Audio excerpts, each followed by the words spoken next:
أسماء سميتموها أنتم وآباؤكم ما أنزل الله بها من سلطان إن يتبعون إلا الظن وما تهوى الأنفس ولقد جاءهم من ربهم الهدى أم للإنسان ما تمنى فلله الآخرة والأولى وكم من ملك في السماوات لا تغني شفاعتهم شيئا إلا من بعد أن يأذن الله لمن يشاء ويرضى إن الذين لا يؤمنون بالآخرة ليسمون الملائكة تسمية الأنثى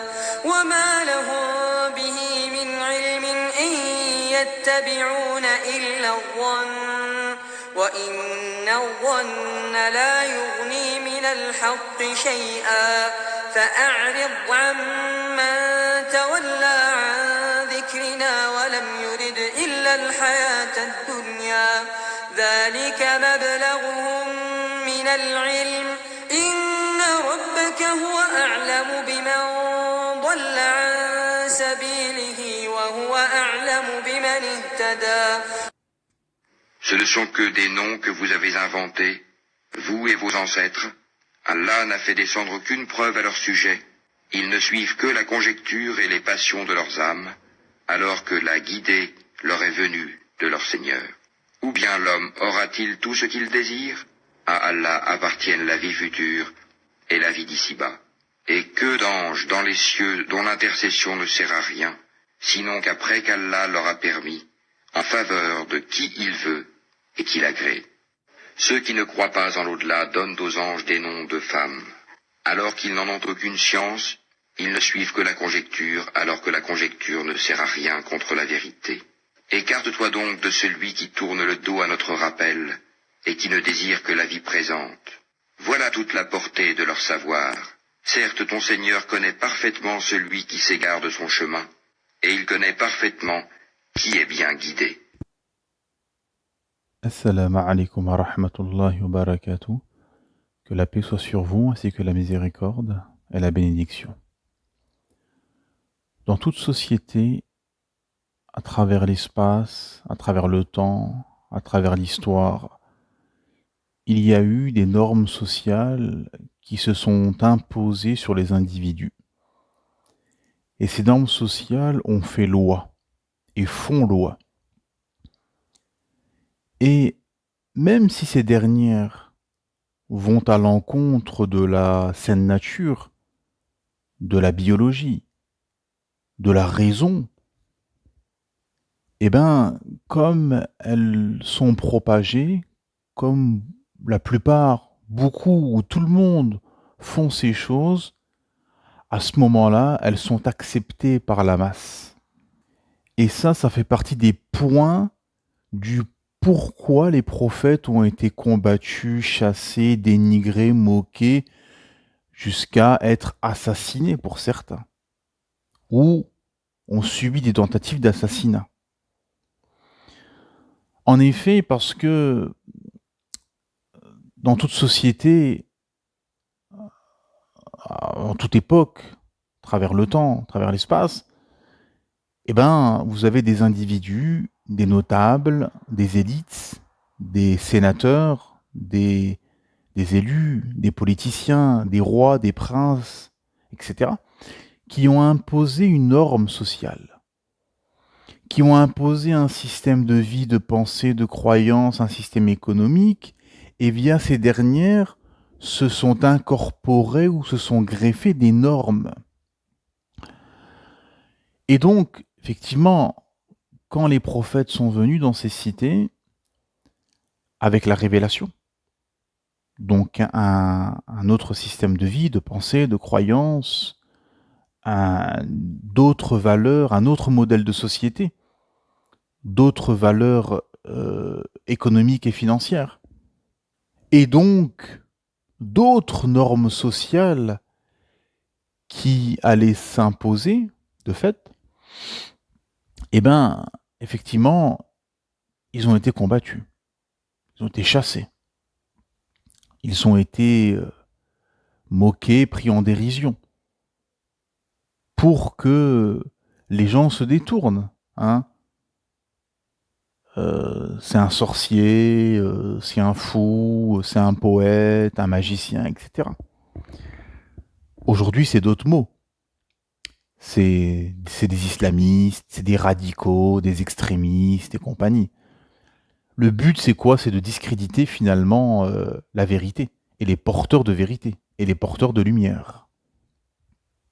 Donc on voit dès le départ que derrière les normes sociales, il y a, euh, il y a des choses et un état de fait qui est beaucoup plus profond et qui va au-delà finalement d'une simple norme sociale. C'est que derrière ces normes sociales, finalement, eh ben, il y a tout un, comment dire, tout un mécanisme et tout un ruissellement finalement de pensée, de croyances, de philosophie, d'idéologie, d'économie, de politique, etc. Par exemple, dans l'Europe chrétienne, il y avait des normes sociales qui se sont imposées sur les individus. Et ces normes sociales, pardon, se sont formées au fil du temps à partir d'une base qui était l'Église, la chrétienté et la morale et les instructions qui étaient dans les évangiles. Avec, bien évidemment, des paroles vraies et des falsifications. Mais, on va dire, c'est pas précisément le sujet de cette intervention, pardon. Et donc, il y a eu des normes. Par exemple, la fille, tu ne la touchais pas avant le mariage. Il fallait aller voir son mahram, son père, pour l'épouser, pour l'approcher. On mangeait avec la main droite, comme les musulmans. Il y avait les ablutions, il y avait la prière. Donc, c'est-à-dire qu'un occidental, un européen de l'époque, il y a 300 ans, 400 ans, s'il aurait dit « je vais aller faire les ablutions et faire la prière à l'église », c'était tout à fait normal, c'était conventionnel, il n'y avait rien d'extravagant, rien d'hors norme. Aujourd'hui, un Allemand moyen, un Français moyen, un Belge moyen qui dit qu'il va s'absenter, par exemple, au travail, et qui dit qu'il va prendre sa pause pour faire ses ablutions et aller à l'église pour prier, il va passer pour quelqu'un d'étrange et de farfelu. Il y avait le couvre-chef. Les femmes étaient toutes en abaya. Le pantalon était interdit, c'était même écrit dans la loi. Les femmes ne se mélangeaient pas aux hommes. Voilà, il y avait des règles de bienséance qui sont devenues des normes finalement au fil du temps et qui se sont imposées sur les individus. L'Europe d'aujourd'hui, qui est une Europe anti-religieuse, anti-spiritualité, sans le dire bien évidemment, il y a des slogans liberté, etc. Mais le fond, c'est que la religion, la spiritualité est combattue, assignée à résidence, et les athées laïcs militants se sont dévoilés depuis à peu près 20 ans, depuis que l'islam est comment dire, depuis qu'il y a une spiritualité vivante qui est visible en la personne entre guillemets, de l'islam, eh ben, finalement, ces militants laïcs, athées, anti-spiritualité se sont dévoilés. Et on a vu leur jeu. Qu'ils ne veulent pas de spiritualité, ils ne veulent pas que des Allemands, que des Français, que des Belges, que des Hollandais, que des Italiens, que des Espagnols, que des Autrichiens, que des Suisses, que des Anglais, finalement, pratiquent une religion et que celle-ci devient vivante via, via des pratiques, via une tenue vestimentaire, etc. Via des, comment dire, via des actes ou des états de fait comme le fait de pas serrer la main, qu'un homme ne serre pas la main à une femme, par exemple, etc. Donc depuis que cette Europe est devenue athée, anti-religion, anti-spiritualité, et que du coup, des nouvelles normes se sont imposées, entre-temps, hein, depuis que l'Église a été assignée à résidence et éliminée, que les laïcs, que la République franc-maçon a pris le pouvoir en Europe, effectivement, entre-temps, ben, il y a des nouvelles normes sociales qui se sont imposées sur les individus. Aujourd'hui, par exemple, une femme qui mettrait une abaya, eh ben, bah, c'est mal vu, c'est même combattu, avec la polémique sur la abaya qu'il y a eu il y a quelques années en France. Une femme qui dit je veux rester à la maison et mon mari travaille, voilà le modèle traditionnel finalement, une femme qui dirait ceci, qui dirait moi je veux rester à la maison, m'occuper des enfants, faire beaucoup d'enfants, élever mes enfants et c'est mon mari qui s'occupe de l'extérieur. Aujourd'hui, une femme qui dit ça, ben c'est limite, ça relève limite du crime. C'est criminel. Et les femmes qui entendent ça, la plupart des femmes qui entendent ça sont vexées alors que ça ne les concerne pas, mais elles sont vexées. Ça les touche en profondeur parce que c'est un modèle que les féministes ont combattu et qui, normalement, est un modèle qui est rangé dans un placard et qui ne doit pas sortir de ce placard. Et donc, si une femme sort de ce placard ce modèle, à ce moment-là, elle est vue comme étrange. Pourquoi? Parce que la norme sociale, c'est que la femme fasse l'homme aujourd'hui, en Occident. Alors que ces nouveaux codes et ces nouvelles normes sociales, que l'homme, la femme travaillent, ne font quasiment plus d'enfants, avec le fait que la famille traditionnelle a été abattue, eh ben, c'est une norme finalement qui a détruit la société, qui détruit la société à petit feu. Hein. Parce que du moment que vous éliminez, que vous tuez la cellule familiale, avec le modèle de la famille traditionnelle, qui a fait loi, à travers l'espace et le temps, bah, à ce moment-là, qu'est-ce qui se passe? Ben, il se passe ce qui se passe actuellement. C'est-à-dire qu'il y a une démographie qui est en berne. Aujourd'hui, vous avez plus de morts que de naissances en France. Et les gens sont malheureux. Hein. Les gens sont malheureux, les gens sont tout seuls, l'individualisme se propage. Et les misères en tout genre s'accompagnent. Misère affective, misère charnelle, misère d'accompagnement, etc. Autre norme sociale qui s'est imposée dans ces sociétés athées avec les nouveaux codes qui se sont accompagnés, qui ont accompagné ces sociétés athées, sans morale, eh ben, c'est le fait de bousiller sa santé. Le fait de promouvoir finalement des choses qui détruisent la santé. Par exemple l'alcool, la cigarette, la drogue par procuration. Hein. Officiellement, la drogue est interdite, même si maintenant ça commence à être autorisé dans certains pays européens. Mais officieusement, on encourage de la drogue, quoi. C'est pas combattu. Les politiciens laissent les trafiquants de drogue faire des va-et-vient, les trafiquants de drogue faire des va-et-vient entre les États membres. Voilà. Pendant le Covid, le Covid, la période Covid avec les confinements, finalement, ont révélé et ont mis à nu et au grand jour finalement beaucoup de paradoxes, beaucoup d'hypocrisie et beaucoup de fourberie des gouvernements européens et au-delà. Parce que pendant le Covid, ben, on a bien vu qu'ils pouvaient fermer les frontières. Hein, beaucoup vous parlent de l'immigration folle, incontrôlée, des clandestins, etc., des trafics de drogue, trafic d'armement, trafic d'organes, etc., qu'il y a. Oui, parce que c'est possible, parce que les frontières sont des passoires.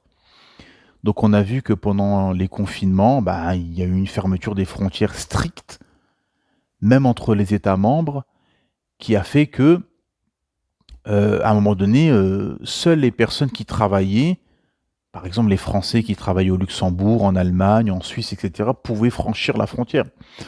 Donc là, quand les gouvernements, quand on peut, on veut, hein, quand les gouvernements ont voulu fermer les frontières parce qu'il y avait une urgence et tout le monde a paniqué, ah ben, ils ont fermé les frontières.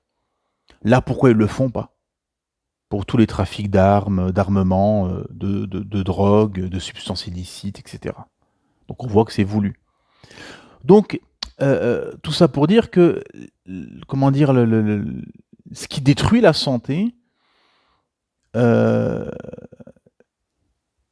est propagé et encouragé par les gouvernements. Oui, parce qu'ils gagnent des milliards avec les taxes. Donc forcément, même si ça bousille la santé, ça ne les dérange pas. Hein. Tiens, le lien encore avec le Covid, c'est-à-dire que là, ils ont vu qu'il y avait un problème de santé publique, ils se sont donné les moyens pour remédier à ceci.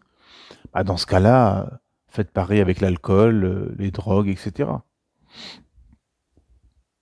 Et donc, quelqu'un qui boit, quelqu'un qui fume dans la rue, quelqu'un qui se drogue, ben, comment dire, ça ne dérange pas les gens.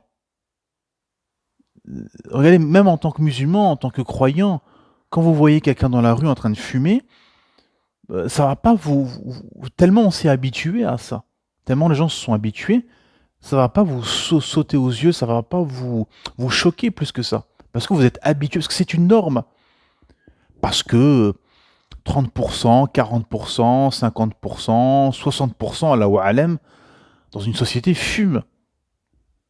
Donc voilà, ou boit par exemple. Donc ça ne choque pas les gens, mais ça bousille la santé, c'est très dangereux. Ça va à l'encontre de la raison.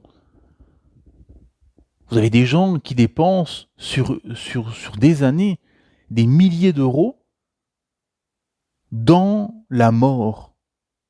C'est invraisemblable. Vous vous rendez compte? On aurait dit ça à des gens il y a plusieurs siècles, que des gens allaient dépenser des sommes, allaient dépenser des milliers d'euros dans des substances et dans des produits qui les condamnaient et qui bousillaient leur santé. Subhanallah. Ajib. Les déviances, l'homosexualité, bah, c'était inconcevable dans la France, même la France des années 60-70. Les gens se cachaient, les homosexuels se cachaient, c'est une honte.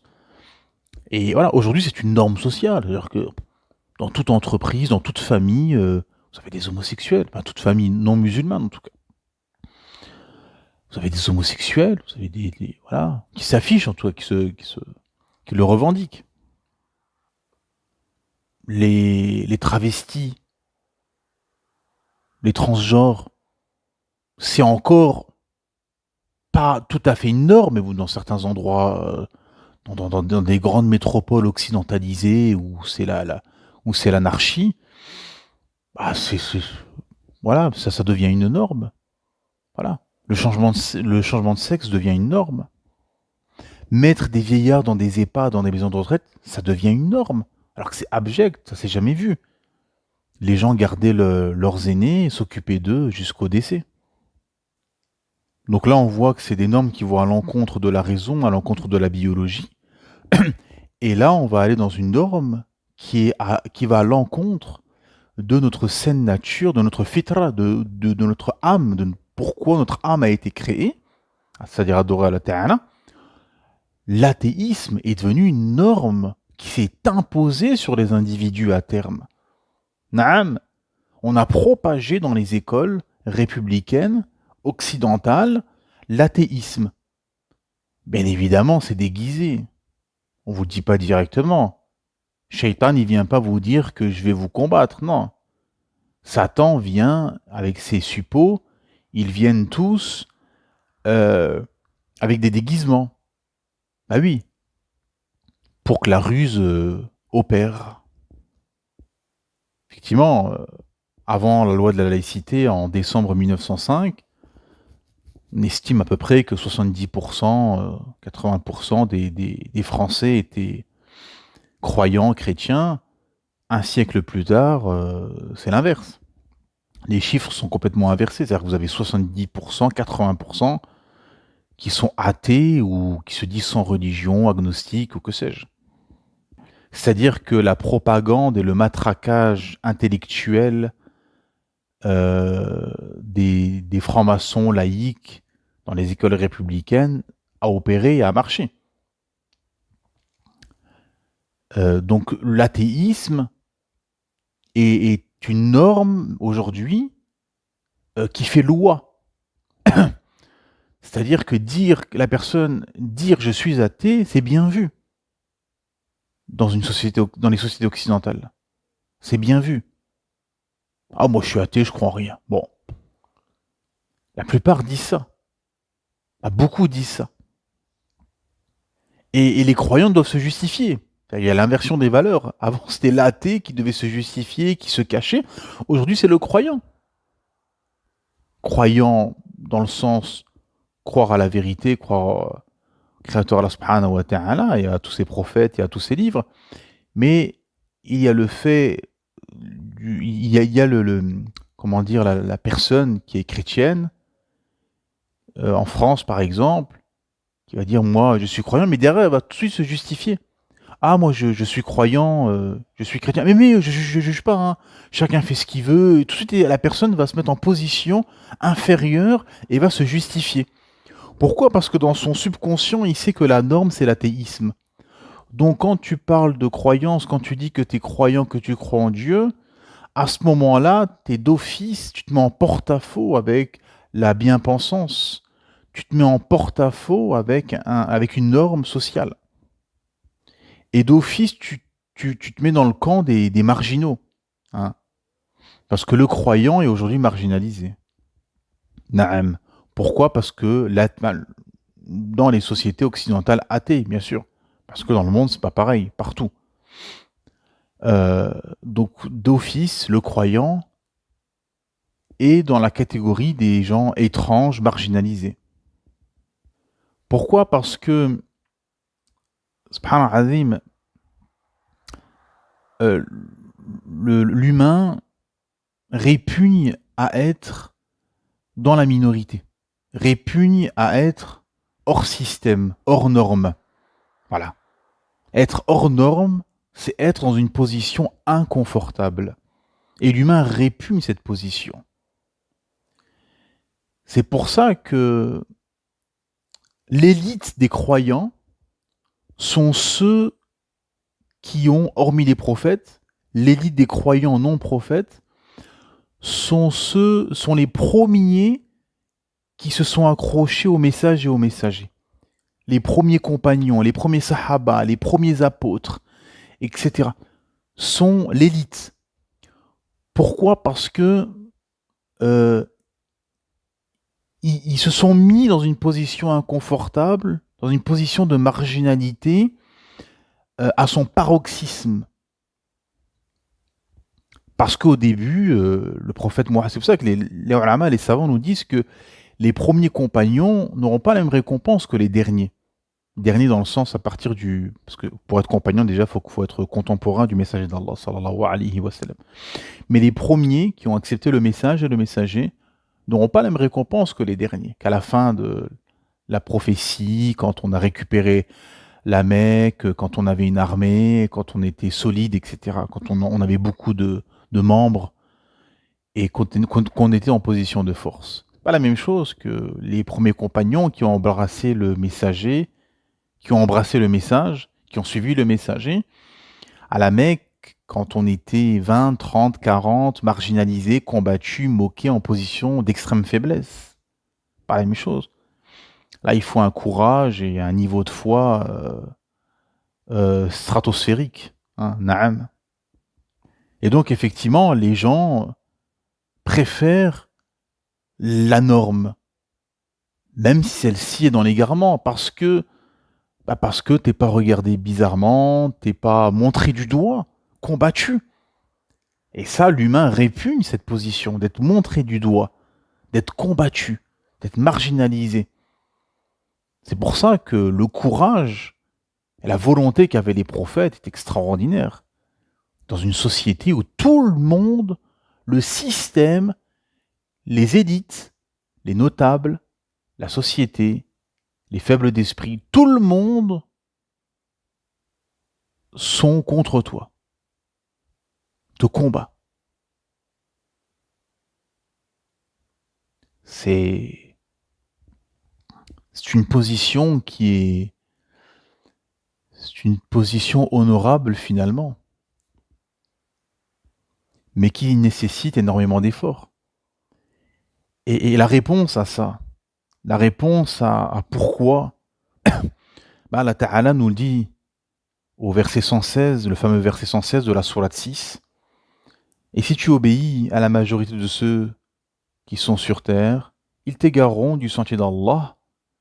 Ils ne suivent que la conjecture et ne font que fabriquer des mensonges. Effectivement, Allah subhanahu wa ta'ala nous explique que la majorité et la masse suivent la conjecture finalement. Suivent la conjecture parce que c'est facile, c'est une position facile.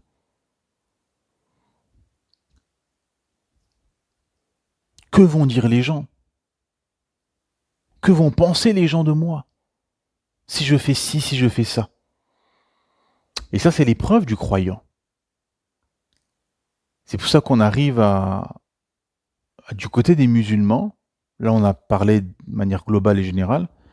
Là, du côté des musulmans, dans les familles musulmanes, il y a des normes qui se sont imposées aussi. Des normes qui se sont imposées et qui sont en contradiction avec le Coran et la Sunna, qui sont en contradiction avec l'islam, mais qui sont imposées dans les familles, dans les sociétés, parce que tout le monde le fait.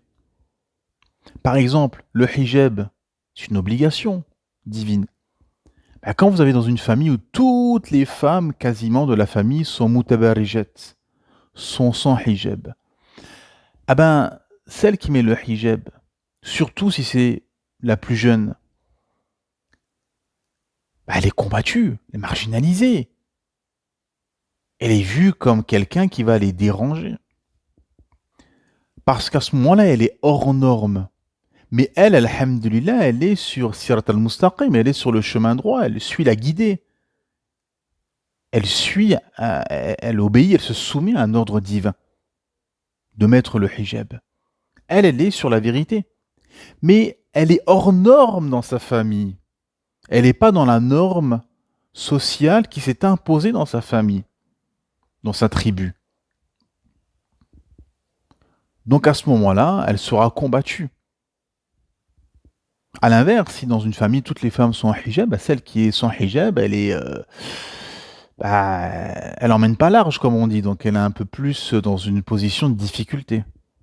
Si cette dernière, cette sœur, dit moi je veux pas faire d'études, je veux pas travailler, je veux rester à la maison, j'attends que quelqu'un vienne m'épouser, et puis rester à la maison et faire des enfants, à ce moment-là, elle va passer pour une illuminée, et même les femmes de sa famille qui sont dans le capitalisme, qui courent au travail, etc., vont prendre ça comme de la provocation. Et ils vont combattre cette dernière et cette idée parce que justement, c'est tout ce que ces femmes fuient. Pareil, autre exemple.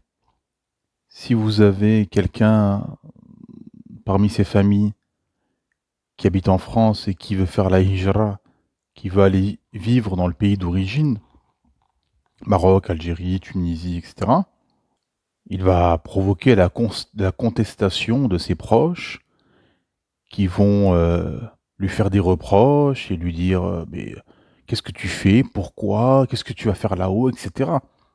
Parce que le sens de cette norme, de la norme sociale, c'est le contraire, c'est de devenir, quitte à mourir en Méditerranée, en Europe, quoi. Donc faire le chemin inverse, faire la hijra, c'est au contraire, c'est aller à l'encontre de la norme, c'est le contraire, c'est devenir en terre non islamique, quoi. Donc celui qui veut aller s'installer en terre d'islam et y vivre, bah, tout d'un coup, est hors norme, voilà. Pareil, si vous venez et que vous expliquez que le riba, que l'usure bancaire est interdit. Si dans votre famille, la plupart de vos proches ont usé de ceci, ont usé d'usure. Donc pareil, vous serez combattu, vous serez dans une position hors norme. Après, dans cette société, dans le pays dans lequel vous êtes, dans la tribu dans laquelle vous êtes, dans le village dans lequel vous êtes, eh ben, ils ont une norme sociale qui s'est imposée, ils ont l'habitude que le 10e jour du décès de telle personne, le 40e jour du décès de telle personne, etc., ils font un repas ou que sais-je. Bon, c'est contradictoire à la sunna.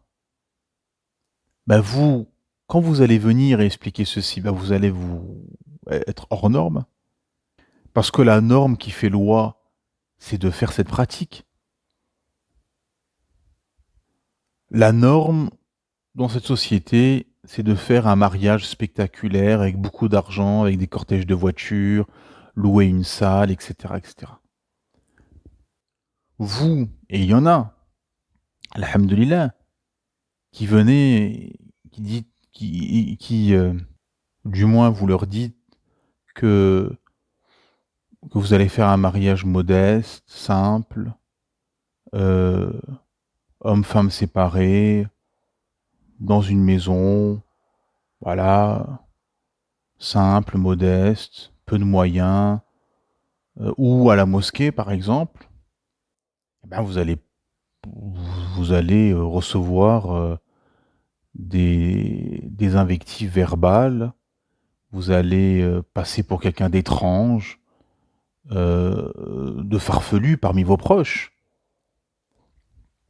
Parce que là encore, maintenant ça commence à se propager, mais il y a quelques années, quand vous disiez que vous allez vous marier à la mosquée, c'était dans les familles maghrébines, ça paraissait farfelu, quoi. Enfin, pas dans toutes, mais dans beaucoup. Et donc, effectivement, c'est toujours pareil, quoi. C'est-à-dire que vous avez des normes qui s'imposent, qui font loi, pas parce qu'elles sont rationnelles, parce qu'elles sont en concordance avec notre fitra, notre biologie, parce qu'elles sont d'ordre de révélation. Non, parce que les gens le font. Quand c'est des normes sociales, alhamdoulilah, qui sont puisées de la révélation, alhamdoulilah.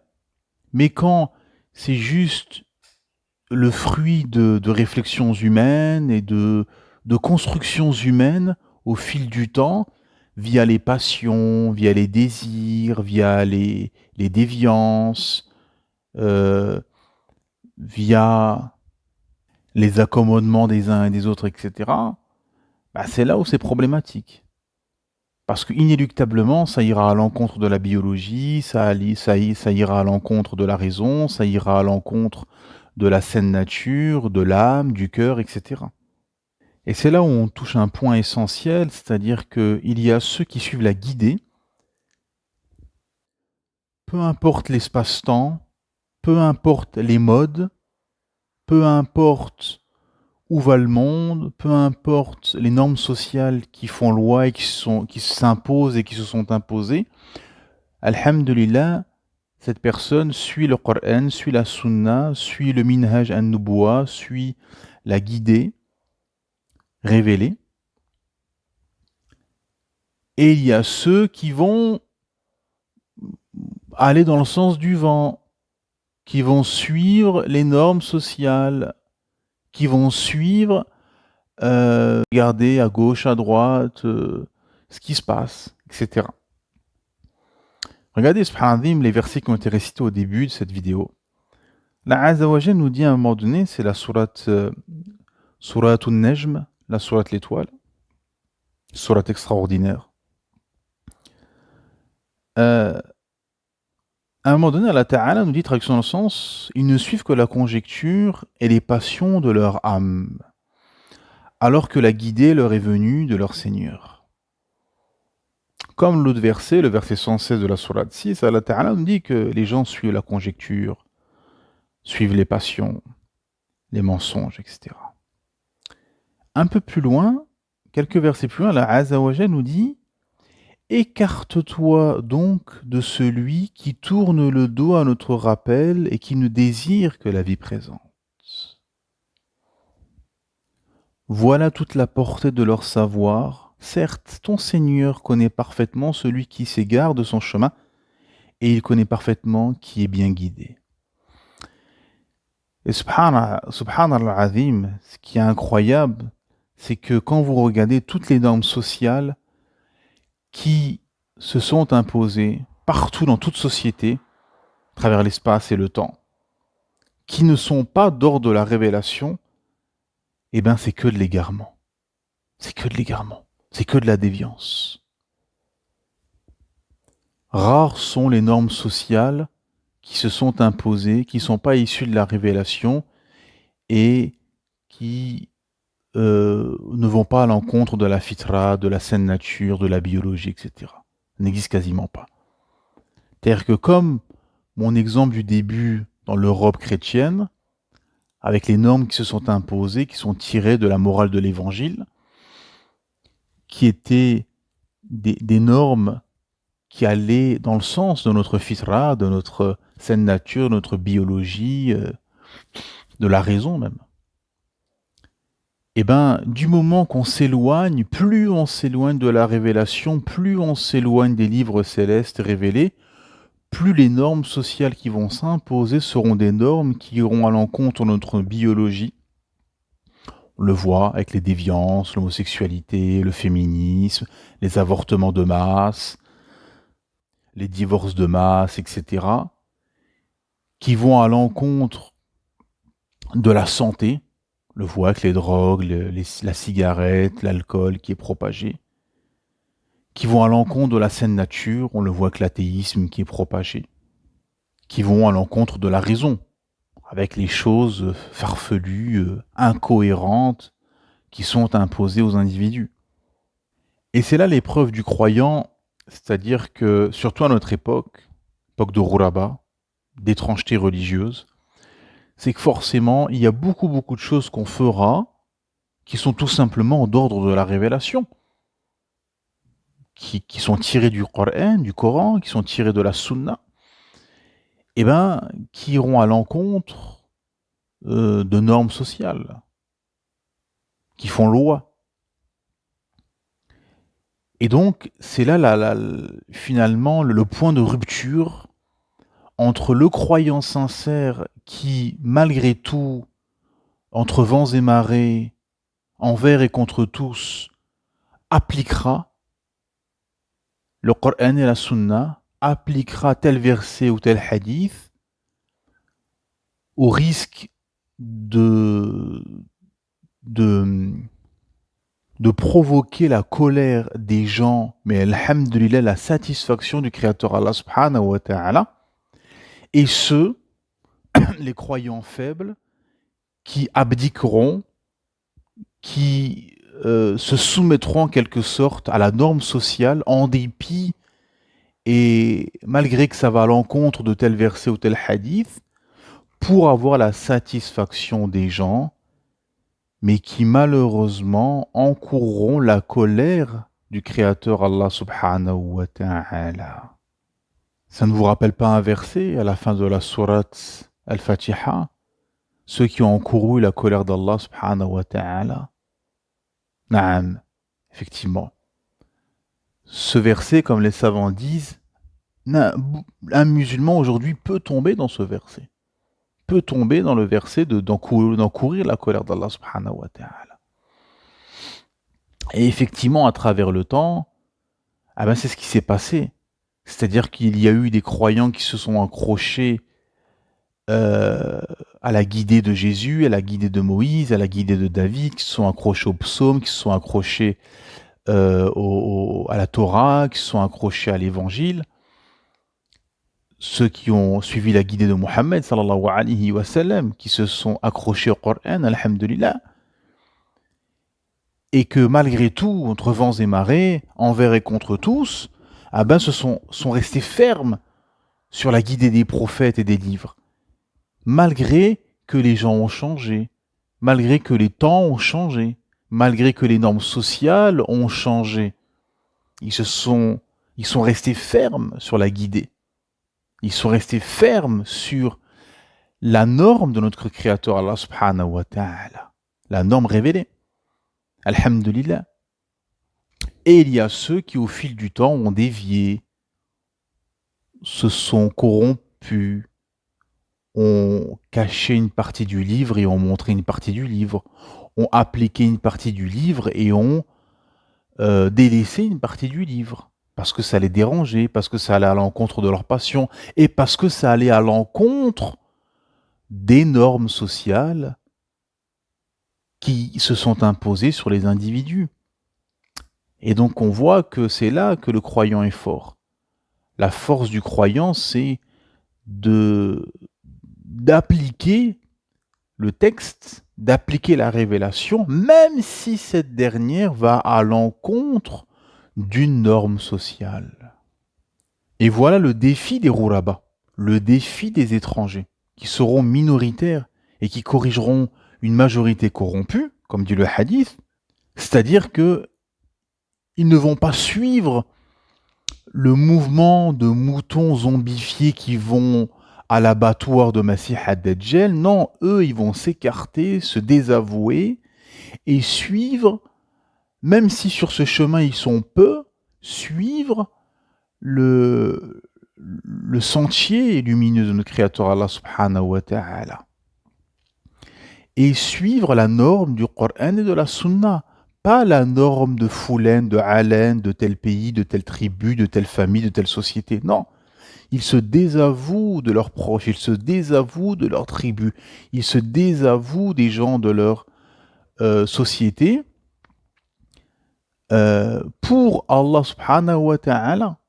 Parce que ces derniers ont dévié du chemin, sont sortis de Sirat al-Mustaqim, du sentier, du droit chemin. Et donc le défi et les enjeux à venir, mes frères et sœurs, c'est de rester ferme sur le Coran et la Sunna, et que ta norme soit la norme de la révélation, soit la norme du Coran et de la Sunna. C'est ça qui fait foi, qui fait loi dans ta vie. C'est Qala Allah, Qala Rasoul. Qu'est-ce qu'a dit Allah? Qu'est-ce qu'a dit son messager? C'est ça la norme qui doit t'habiter et qui doit occuper ton quotidien. Non des normes imposées, déviantes, qui vont à l'encontre de la biologie, de la saine nature, de la santé, même de la raison. Car, alhamdulillah, la norme de notre Créateur Allah subhanahu wa ta'ala, entre guillemets, la norme du Coran et de la Sunna, ce qu'Allah subhanahu wa ta'ala nous a révélé, et suivre cette guidée,